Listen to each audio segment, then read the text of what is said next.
The truth has not been told simply because, simply put, the truth is not business friendly. The truth costs too much. The truth doesn't make a profit, and so it must be shelved and replaced with bullshit. But bullshit is now toppling under its own weight. The center cannot hold. This is the tipping point of bullshit. Stand down, pedophile priests, pirates, evil-doing pricks, patriarchal programmers and phantoms and enslavers of children. Fall, new world order of Satan. I fear no man before God. It seems to come with age, this wisdom stuff, like they say. I am a hard-working, decent, church-fearing American grandmother who, like you, is concerned about the state of schools and roads, hospitals, preemptive war, torture, and the purposeful dismantling of citizens' rights in this country by dark forces, satanic forces, if you will, forces that seek to divide and degrade and confuse the American people, to trick them into colluding with those who seek to rob and to enslave them. It seems to me like everything is basically a Ponzi pyramid scheme run by people who have no morals, ethics, or shame. Criminals and con men in the government seem to all be helping themselves to public money and lining their pockets and the pockets of their friends with what does not rightly belong to them. These same sociopaths then hire scientists who know how to subvert scientific fact, not unlike the Nazi scientists did, and a lot of them are the same too. And that is done in order that regulations can be overturned that protect the public's good. Regulations that prevent poisoning the public's drinking water and environment.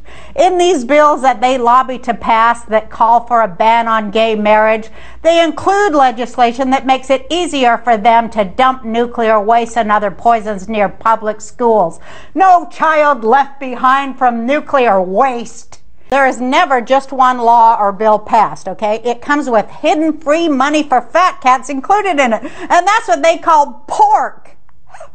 Because they're pigs. These assholes study what you eat, what you buy, what websites you go to, which causes you support in order to hook you in and suck your lifeblood and your money and your life's energy. Know your enemy because he knows you. Then, working as hard as they can behind closed doors in secret, these same evildoers seek to deny medical coverage for the various cancers acquired by citizens from living in a poisoned environment. And then in the most psychopathically arrogant coup de grace ever heard of, the people themselves are made to foot the bill for the whole royal ass raping they were forced to bear. If right-wing blowhards and bland, paid-off apolitical hacks who read the filtered news on what's left of the big networks are the only voices we're allowed to hear, we could end up whispering our dissent behind barbed wire, for God's sake. Please don't wonder if I'm paranoid.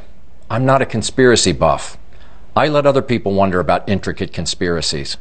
I wonder about crazy stuff that's right out in the open. In fact, I live in a world of wonder.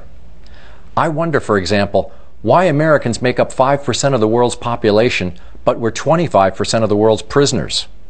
Does that take some of the shine off of the land of the free? I wonder why we call ourselves a Christian nation, one that follows the Prince of Peace, but we go crazy at the suggestion that there are too many guns in too many hands, and we're the largest dealers of weapons of mass destruction in the world by far.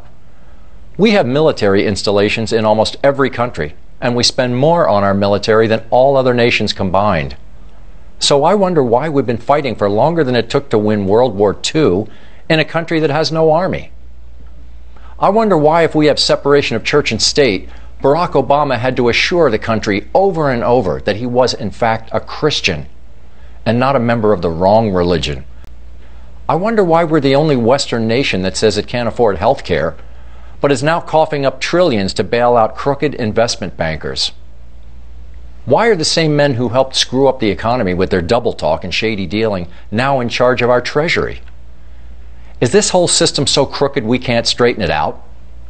I wonder how a people with the world's highest standard of living are so deeply indebted to what we thought of as almost a third world country, a nation of mostly peasants. Remember the expression digging a hole to China? Well, now we're in it. I wonder how Dick Cheney, George Bush, and Sarah Palin and all their neocon cohorts sleep at night. They don't sleep at night, hon. They're vampires.